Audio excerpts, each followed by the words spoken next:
নীলফামারী দিনাজপুরের তিস্তা সেচ প্রকল্পের প্রধান যে সেচ নালাটি রয়েছে সেই সেচ নালার প্রধান বাঁধটি কিন্তু ভেঙে এখানকার শত শত বিঘা ফসলের জমি কিন্তু পানির নিচে তলিয়ে গিয়েছে। আমি এই মুহূর্তে দাঁড়িয়ে আছি নীলফামারী সদরের সিন্ধুই এলাকায়।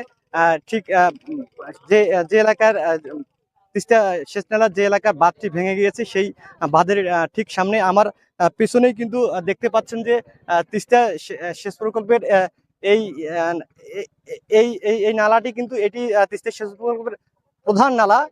এটি কিন্তু দিনাজপুর এবং নীলফামারীর যে তিস্তা সেচ প্রকল্প আছে সেই নালার একটি অংশ। এই নালারই ঠিক এই আমার পিছনে যে ভাঙা অংশটি দেখতে পাচ্ছেন এই অংশটি ভেঙেই কিন্তু আম, আহ, প্রবল বেগে পানি ফসলি জমিতে প্রবেশ করে।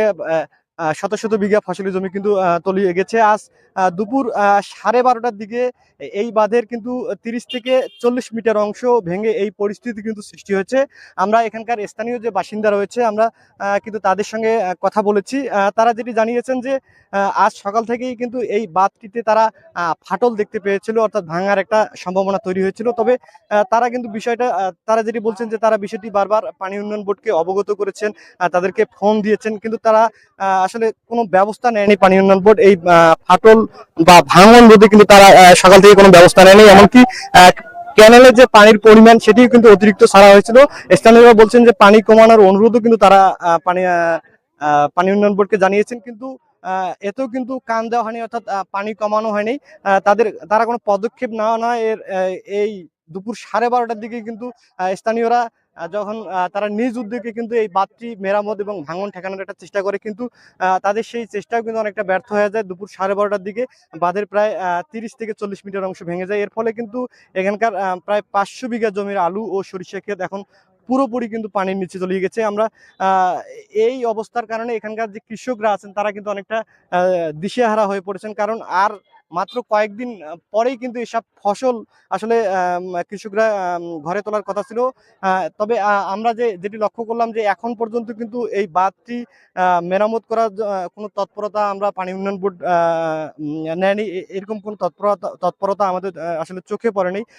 কৃষকরা স্থানীয় কৃষকরা যেটা দাবি জানাচ্ছেন যে দ্রুত যেন এই পানি বন্ধ করা হয় এবং তাদের যে ফসলি জমি পানির নিচে তলিয়ে গিয়েছে তাদের যে ক্ষয়ক্ষতি হলো সেটি যেন ক্ষতিপূরণ দেওয়া হয়। কারণ তারা দাবি করছেন যে আসলে পানি উন্নয়ন বোর্ড কর্তৃপক্ষের অবহেলা এবং বাঁধ ঠিকমতো পরিদর্শন না করার ফলে কিন্তু আজকের এই দুর্ঘটনা ঘটেছে।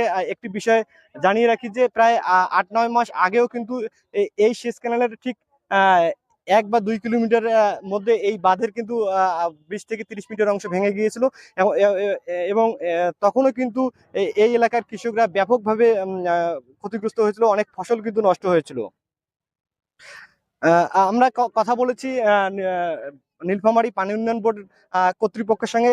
তারা যেটি স্বীকার করেছেন যে আসলে পানি অতিরিক্ত সেচে ক্যানেলে অতিরিক্ত পানি থাকার কারণেই কিন্তু এই ভাঙন, এবং তারা যেটি বলছেন যে তারা এই ভাঙন ঠেকাতে কিন্তু বা এই বাঁধ দ্রুত মেরামত করার জন্য এখানে জিও ব্যাগ ফেলবেন, সেই পদক্ষেপ তারা নিচ্ছেন, কিন্তু এখন পর্যন্ত আমরা কোনো তৎপরতা বা এরকম কোনো পদক্ষেপ আমরা দেখিনি।